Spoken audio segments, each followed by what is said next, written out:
Okay, so let's have a quick discussion of game development partnerships. Now, by partnership, it's when more than one person is working on the game.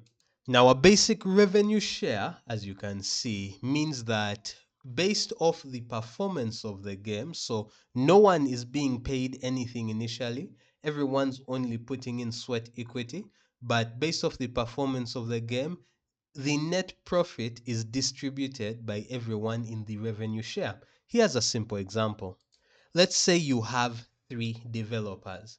You have one guy who's in charge of doing all the coding in the game, another one who's in charge of all the art, and a third person who's going to be doing all of the sound and sound design inside the game.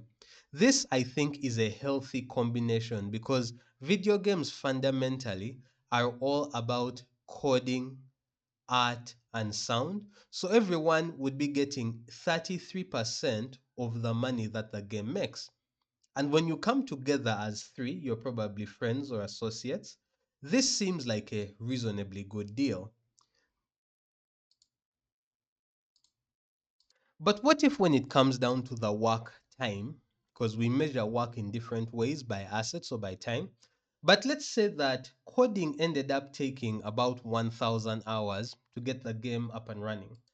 And then art, which everyone thought was going to be really simple and easy to implement, ends up taking 2,500 hours of legitimate focused work time in order for the art for the game to be fully complete.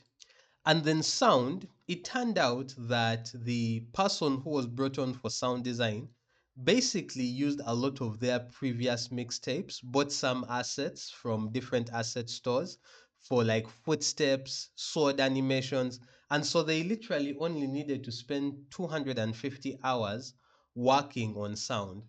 So you find yourself in a difficult situation where the game comes out, and let's say within the first 3 months, it makes about $10,000. So your revenue split initially was based off 33% for everyone. But when you look at the work hours and the work hours spent, it turns out that the person who did the art for the game ended up spending the most amount of time and energy. Coding came second, and sound design came in at barely as much energy or time spent as the person who did coding or art. This is a big conundrum, and this is usually what kills game development partnerships. Because pretty early on, during the lifetime of the game, someone starts feeling like what they're putting into the game is significantly higher than what others are putting into the game. So at that point, you start saying, okay, hey, maybe this perfect split is not going to be good enough for everyone. Now let's do some mathematics. And instead of focusing just on the revenue share model, what if we switched over to a timeshare? Now, I've done the math quickly just to demonstrate it. Now, this time, we've actually changed everything up. We're switching to a timeshare revenue split. So let's say we've done the total time for developing the game, and we've calculated it at 3,750 hours total for doing everything. Now, with that in mind, we recalculated the percentage split of game sales. And now coding took 1,000 hours.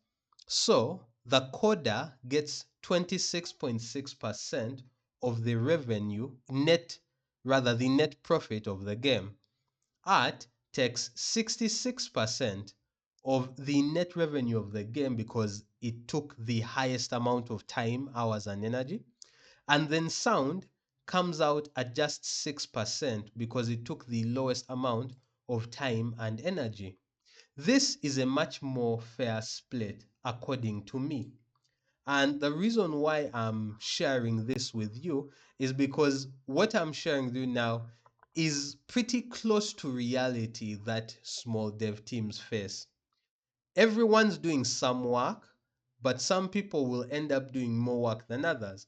And you might say to yourself, okay, timeshare seems good, right? Before we put pen to paper, it's better to pen and paper a timeshare agreement instead of just a straight revenue share.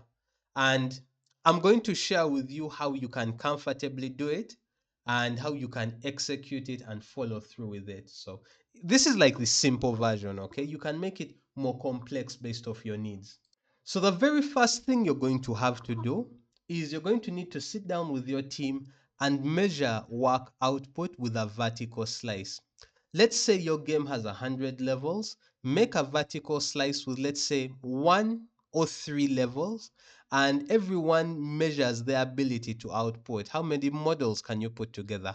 How many game development systems can you program or code out and have there? How much music can you put in, and what other assets can you use? Now, the one thing you want to do, because the timeshare runs the risk of punishing people who are better and more efficient, is you need to have an honest conversation with each other of to what extent is the timeshare going to affect the revenue split. You're going to need to sit down and negotiate with each other about how much value each team member provides. Because what it takes to make a full game is more than just the general work output that's being provided. Some people will be providing more skills to the table than just coding, art, and audio. And you need to be honest with that. As well as maybe you can have a baseline starter. Something as simple as everyone gets who's on the project, setting aside their time and energy, gets a guaranteed 10% revenue share between the three. However, based off how much time they can contribute, they'll get more. And then beyond that, you also need to value each other properly, because if one person is able to put in more energy or money or resources, or is covering rent or is providing other material things, that has to be factored in. The nice thing though is that you can factor in those other valuable things as a loan given to the business at 0% interest, so that that is considered to be outside of the net revenue to help them cover those expenses they've put into the business.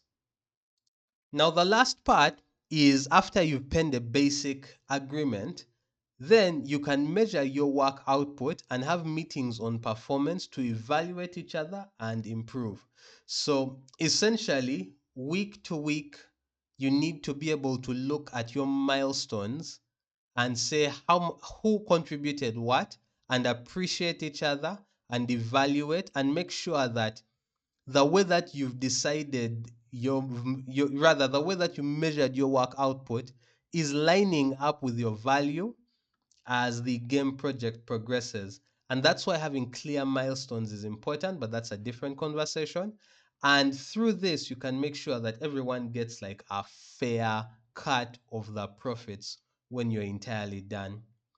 I haven't talked you through every little tiny thing you need to do, but I hope this has helped you gain a bit of a better mental understanding of how you can prevent problems in between founding members and team members, and everyone who's basically not being paid a salary but is committing their time needs to understand that when you make bag, this is how the net profits will be distributed.